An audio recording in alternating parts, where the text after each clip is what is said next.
موقع سفر به چابهار زیبا. خوش آفتاب بشم. خدمات رفاهی توقف داریم برای سرویس بهداشتی و خرید. الان نزدیک کجا بودیم؟ نزدیک آره دشت بیازیم، نزدیک شهر قائم تا برای نهار برسیم به قائم. کامیون کارخونه گچ. آره یادم میره چون تو صدام نمی‌کنی. خب اینجا اومدیم رستوران برای صرف نهار. تو برج نشستیم و بالا بالای دیگه غروبه و باید چیکار کنیم؟ بخوابیم دیگه. غروب بعد از نهار.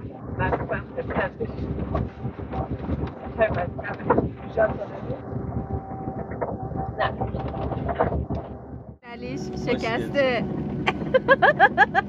ما اگه شانس داشتیم 4 ساعت بری استریم دیگه. اقیانوس بازدید داریم. می‌ریم ساحل پوزینکیا و ساحل صخره‌ای خود منطقه کنارک.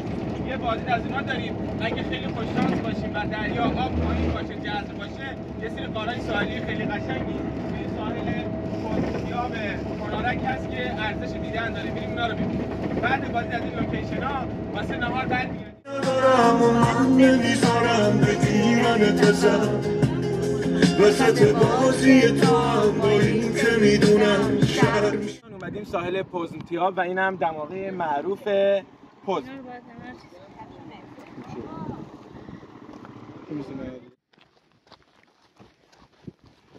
چه خانم خوشگلی بودن.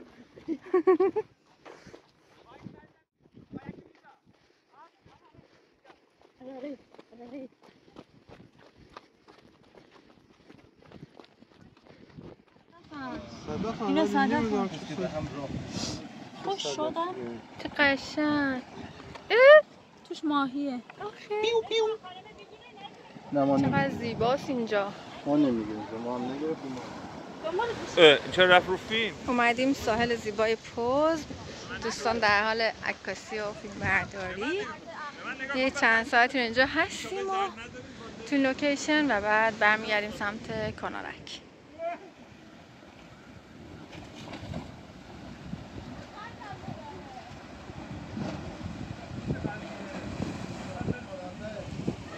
قاره‌های ساحلی بندر پوز میاد. مثل یه روزنی شبیه روزنه دریای جزیره هرمز که خراب شد. شبیه پنجره.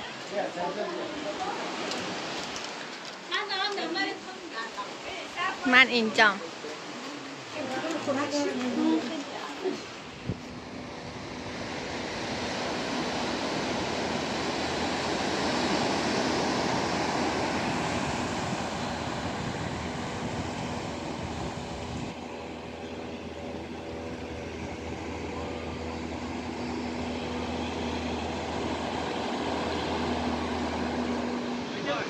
اینجا هم چشم اقیانوسه توی ساحل پوز.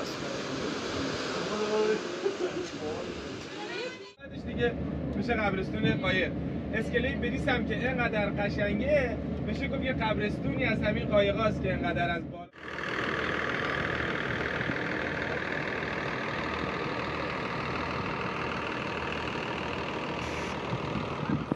زیبای کنارک هست. یه جورای قبرستون و پارکینگ قایقایی هست که دیگه استفاده نمیشه، منقضی شده و قابل استفاده نیست.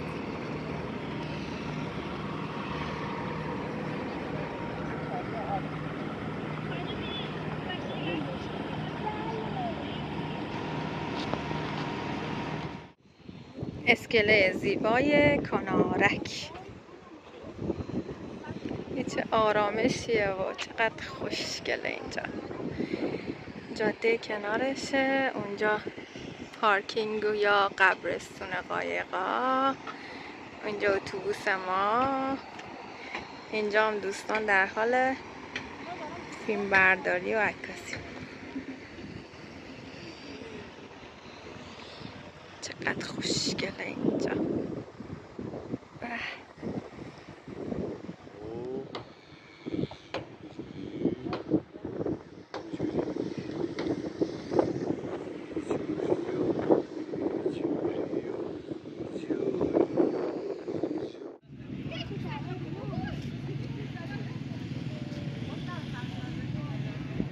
خوردیم. اینجا کنارک، باید منتظر بمونیم تا مغازه ها باز شن. اومدیم اینجا دراز کشیدیم روی تختای بیرون رستوران و یکی دو ساعتی رو باید اینجا باشیم.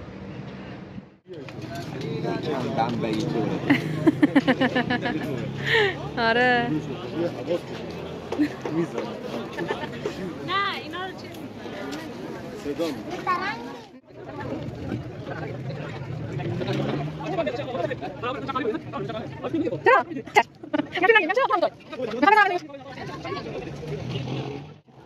این چه طرف بانمه که چه گمرزه است اینجا. چه خوشگله اینا پارچه است. چه خوشگله، چه رنگایی.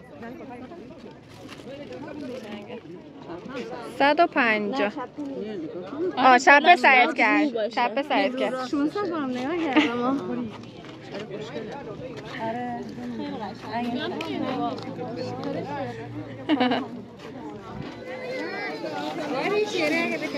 کوکن ساندویچ میده. اینا چیه؟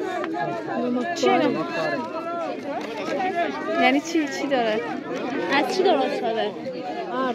آرد. مثل شیرینیه ها. شیرینه؟ چه بامزه است اینا. نگاه نمیدونم، من فقط دارم میبینم. اینا چیه؟ اینا پاکورا. نه هم که سموسه.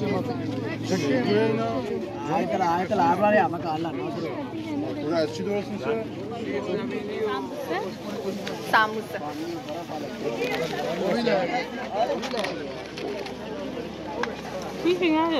چرا میرسی به سیب زمینی نگاه؟ خوشمزه. برای کلاف اینم پشمک خریده. بفرمایید. پشمک داغ توفنگی.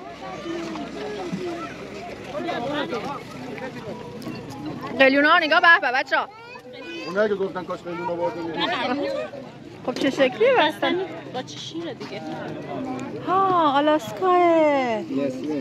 ببینم یکیشو نشونمون بده. یکیو نشون بده. آره دیگه آقا اتونو در میاره دیگه. چند هست؟ بده 2 تا بهمون بده. 2 تا؟ یکی برای که دوستم دیگه. بچه بستنی شیر یخزده یا بستنی شیری هم چیزایی خوشمزه است. اینجا بازار کنارک، کلی وسایل. بیا دست. آره خیلی خوشگلن. آره نخ پنبن، همشون نخ پنبن دیگه. ما اینجا کلا خرید میکنیم. کلامون رو تمام کن. اینا و اونا مونده بود که اونا بین اینا و اونا دیگه بالاخره کفش خرید. مبارک باشه. سلام، صبح بخیر. داری تخم مرغ میخوری؟ بگی خوشمزه است؟ پیازم بخور. لباس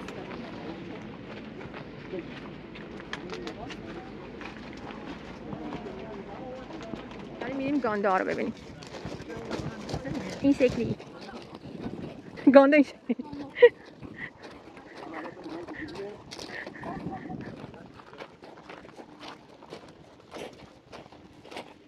الان توی نمیدونم، من اولین بار دارم. یا برو ببین کجا. کوچولو سلام دوستم، بیا بالا. دوستم اوف دوستم نه تو آب خوب مخص بندازن. نشانگیرش خوب نبود. مخم بندازن تو آب. آقا نشانگیرش خوب نبود. بیا ما رو بخورم. نه اصلا با فضاشو بزرگترین گاندو اینجاست. بسیم تو.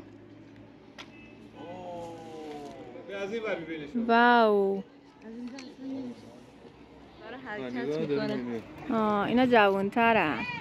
اینا چند سالشونه؟ اینا فکر کنم 2 سال چرا زیاده؟ من اونایی اونو ندیده بودم. آره دارن میان. بچه بیاین اینجا بیاین. به اینجا دارن همش. تمساح هیچ وقت حمله نمیکنه الا احساس خطر کنه. موقع تخم ریزی خیلی هم دیدی. خب اومدیم مزرعه گاندوها. همینطوری که میدونید گاندو تمساح پوزه کوتاه ایرانیه و خیلی اینجا باحاله. از کوچولوشو دارن یعنی نوزادش 1 سالش تا سن بالاتر و بزرگتر و خیلی ترسناکتر. خیلی بزرگه. میگم این داره آب میخوره، یکم داره تکون میخوره. بعد فکر کن اینا بخوان حمله کنن اینقدر با سرعتن. خب گویا سرپرست این تمساح‌های عجیب غریب یه خانومی هست که تو کار صادرات تمساحست و گوشتشون، پوستشون و حتی خون این گاندوها صادرات میشه. بقیه چیزایی نیده.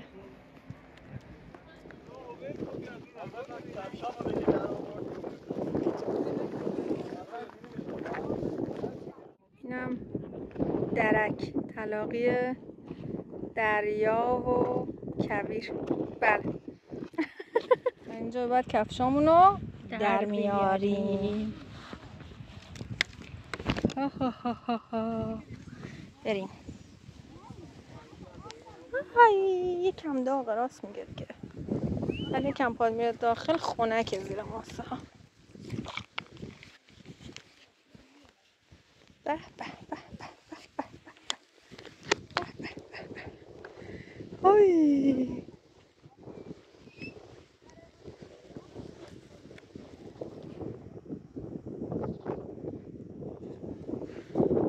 یکم با هم راه بریم ببینیم به تک درخت کی میرسیم.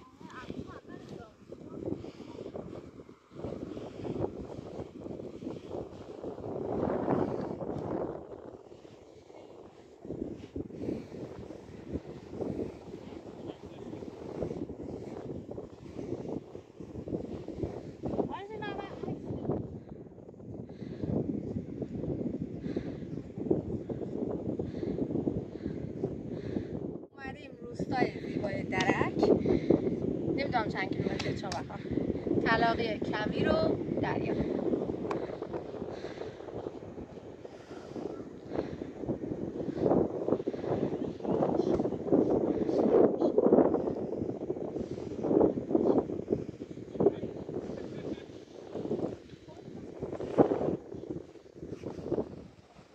اینم تک درخت معروف ساحل درک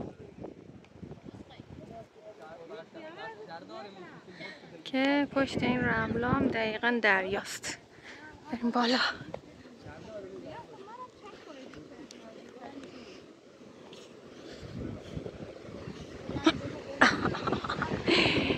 اینجا به به به به. گرون میفروشی؟ گرون میفروشی؟ برو برم بخور تونی 100 تومن که تو هم دیگه خیلی رفتی. خب اینو بگیر، اینو میخوام.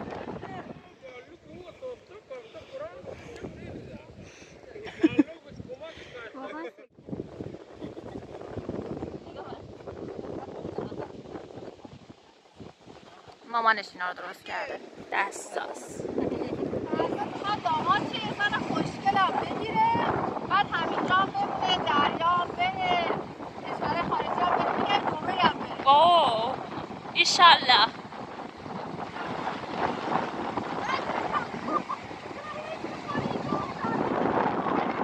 دیگه من نمیگیرم.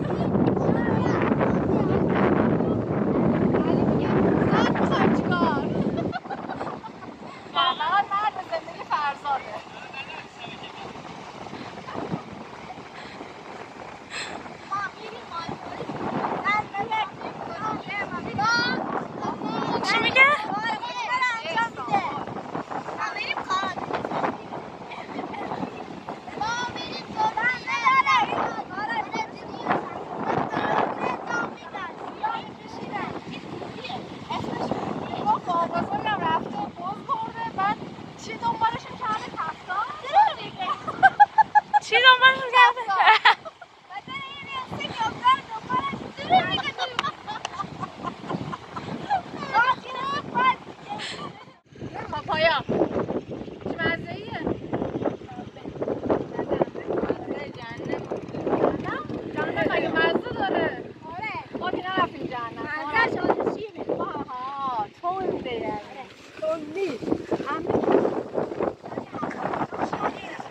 خوشمزه.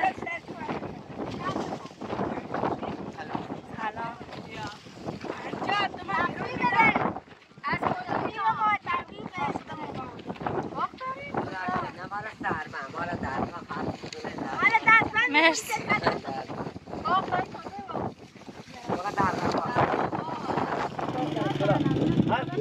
فقط برای چه بر پیامک هستن تا برای چه آقا سجاد بفرمایید کجا اومدیم؟ اومدیم پیده گلفشان، مردم های محلی بهش میگن ناف زمین. دلیلش هم به خاطر فعالانفعالات شیمیایی زمینه، گاز بخار و اینا، بعد گوگرد میزنه بیرون. اما خیلی از داستانهای محلی هستش که حرفای مردم محلی میگن اینجا نفس دریاه، میگن دریا از اینجا داره نفس میشه. یه سری صحبت و داستانای دیگه هم هستش که میگن که پدر بزرگای ما یه چوب فوق العاده بزرگی رو از این فرستادن داخل، بعد چند روز چوب از دریا پیدا کردن. اما خب گذشته و افسانه و داستانه دیگه، ربطی فکر نکنم به دریا داشته. خیلی عالی، مرسی. بریم. چیز نمیزد، گل قلوب نمیزد، بس من سندی کردیم و داشت قلقل کرد همون لحظه پاش را رو لباسا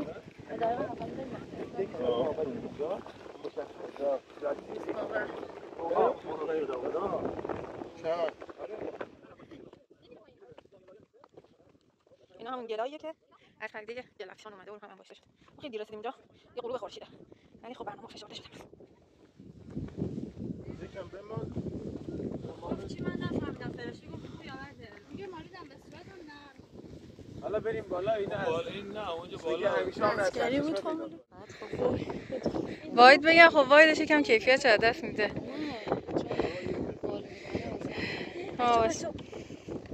بچه ساکت باشین که به قله.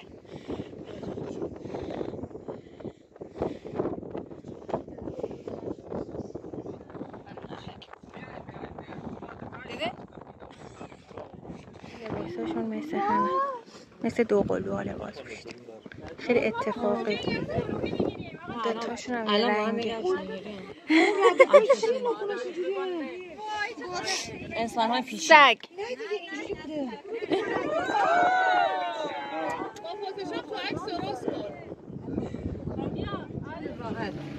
ببینین خرید بکنین. خانمای بد سرپرست و بی سرپرست اینا رو درست میکنن. چه قشنگ باریک. رومیزی های خوشگل داریم. این رومیزی خیلی خوشگله. همینو باز کنیم. کام ببین.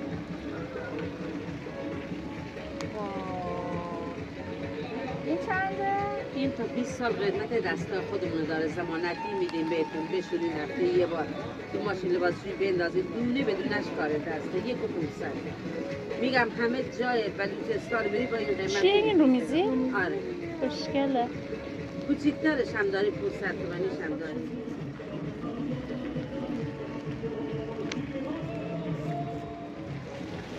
این؟ خیلی خوش. همه‌شون خوشگلن نگاه کن. این مثل لباس چیه؟ فرشته. لباس فرشته؟ بچه گونه هست نگاه. اینا اجازه میدیم بپوشین به بزرگ ما میشه یک چیز سنتی براشون. اینا؟ آره. بیا نرمه. این رستوران کلاسیک، رستوران‌های موزیکال اینجا و اون سمت خیابون رستوران لیپار که ما تصمیم گرفتیم بریم رستوران کلاسیک اینجا.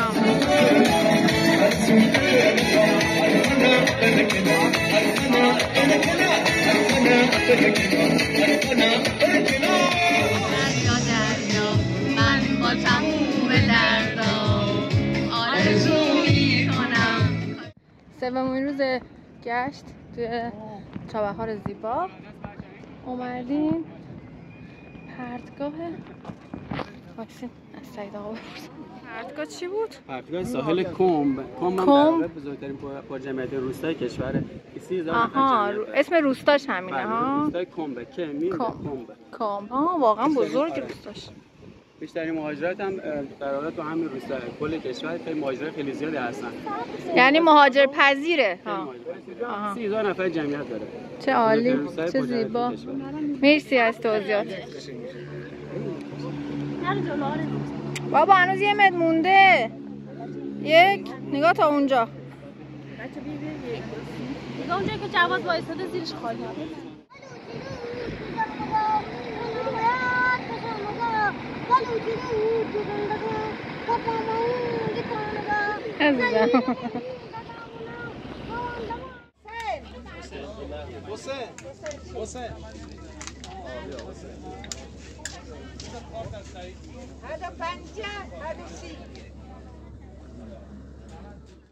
ما این تالاب صورتی لیپار، خود کلمه لیپار در واقع یه سری خارخاشک هستن از رودخونه وصل میشه به دریا، به اصطلاح بهش میگن لیپار. حالا دلیل صورتی بودنش هم وجود پلانکتون‌های توی تالاب 80 تا 90% یعنی پوشش گیاهی آفتاب وقتی میزنه ما اون صورت صورتی می‌بینیم. جزو تالاب‌های پرشور تو دنیا هست. نمونهش مثلا ساحل گیبسون استرالیاش. تو ایران هم که در واقع ما دریاچه نمک داریم ولی تالاب نداریم، صورت صورتی باشه. صورتیه که تو شیرازه اون دریاچه است. اون دریاچه مالو دریاچه است که در واقع نمکشو میگیرن. اینجا تالابه.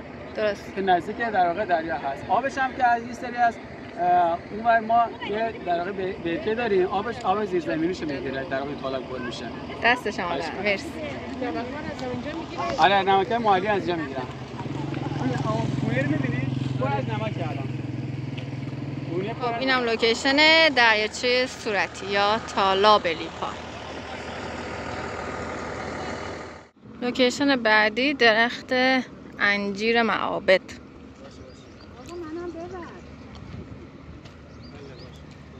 انقدر گرمه که داریم اینجا میسوزیم.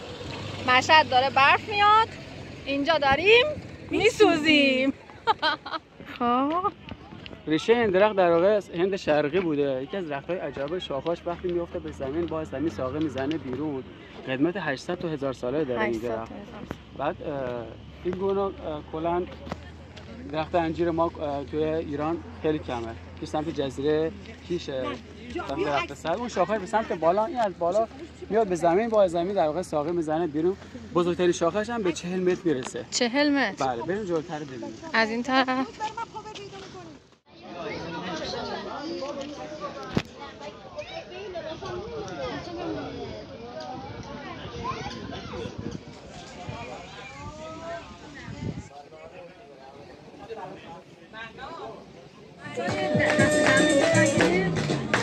دست جمعیمون نشه.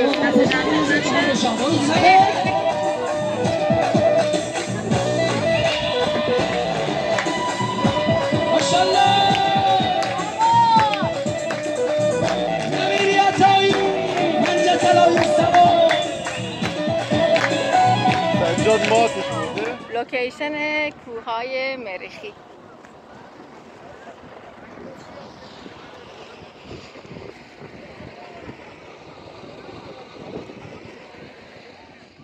کوههای مریخی یکی از عجایب چابهار. این کوه تقریبا 30 کیلومتر عرض دریایی دارن.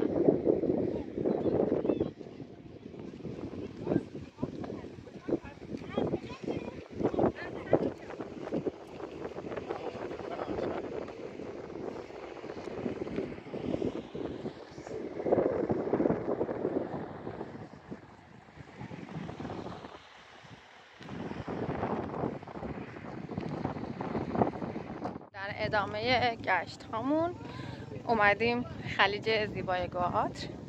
قراره که قایق سواری داشته باشیم و تماشای دلفین ها اگه افتخار بدن و بیان که ما ببینیمشون و با ما همراه باشید. بچه ها پشت سر دارن میان.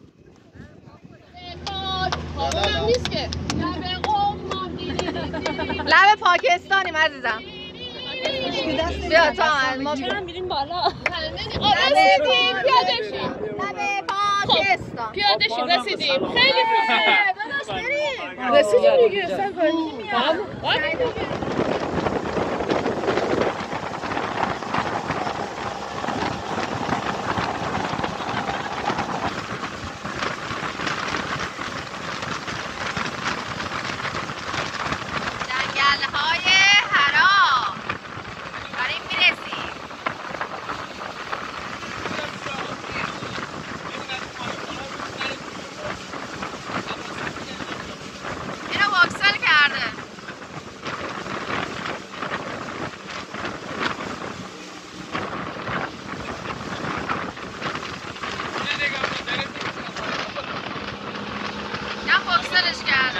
هرا باشگاه کوهستان به اتفاق لیدرمون آقا سعید.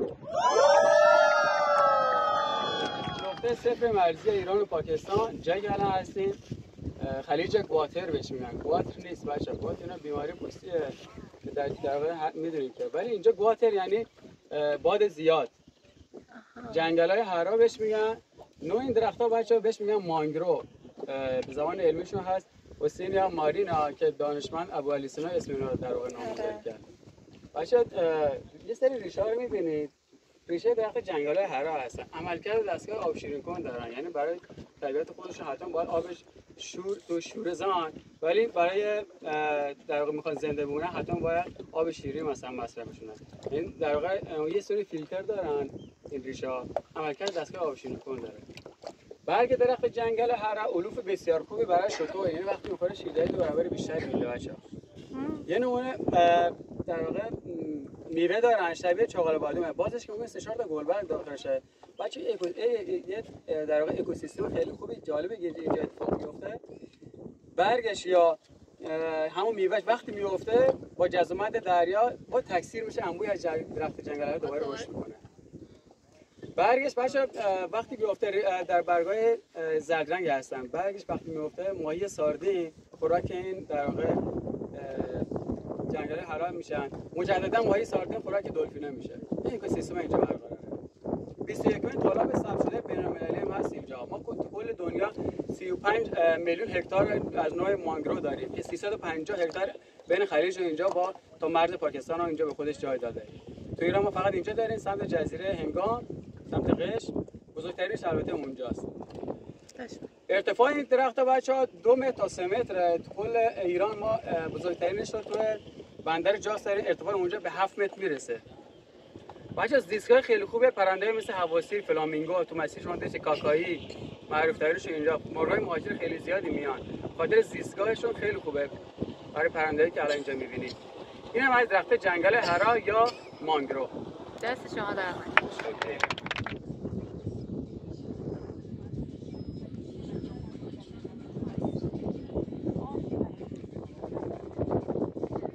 این ستاره ها گوشواره است، اینم گردن بند. اینو دیدی من برش گرفتم که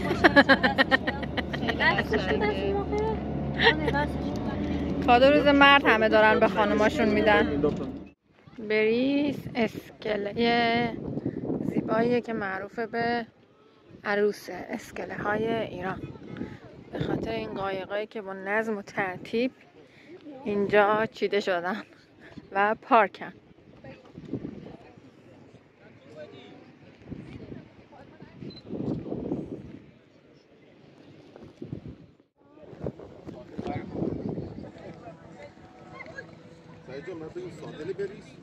اومدیم اسکله زیبای بریس. خود کلمه بریس منظورش همون ریسبافی تور ماهیگیریه. بریس ما بعد بندر بریس آخرین بندری که در واقع تو ایران داریم جنوب شرق کشور، پسا بندر، این آخرین بندر جنوب شرق کشور و اسکله که الان هستیم لوکیشنی که 1000 تا گردشگر رو به خودش جذب کرده. در واقع میشه دماغه ایران، سمت چپ ما وصل میشه به اقیانوس هند. اسکله که میبینید در واقع لنگرگاه بریسه.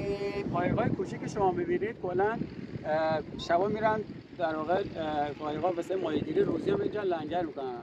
لنگرگاهی که اینجا هست به خاطر اون صیاده خیلی زیاد هستن، در واقع لنگرگاهشون به این صورت اینجا لنگر کردن قایقاشونو. این سری لنجا میبینید، لنجا 2 ماه تا 3 ماه میرن برای آبهای آزاد، کشورهای مثل سریلانکا، هند، حتی سومالی به آبهای آزاد میرسن برای صید ماهی. 6 ماه دوم سال معمولا لنج میره تو دریا. خاطر از خرداد تا شهریور 6 ماه اول کلا هم فصل تخم‌ریزی ماهی هست و همین که پدیده‌ای داریم به نام مونسون، کلا باد تو دریا، ما هیچ صیادی نمیتونه بره تو دریا. این هم از بندر زیبای بریس. خیلی ممنون. گشت‌های ما توی چابهار زیبا تموم شد به همراه لیدر محلی منطقه سعید آقا. به بهشت ایران چابهار تشریف بیارید.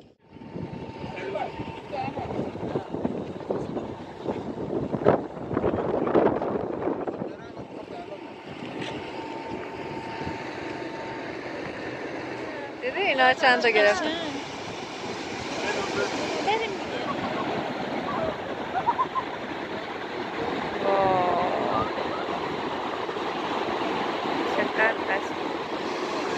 آبیه یه موج. نگاه کن نگاه کن نگاه کن. بفرسته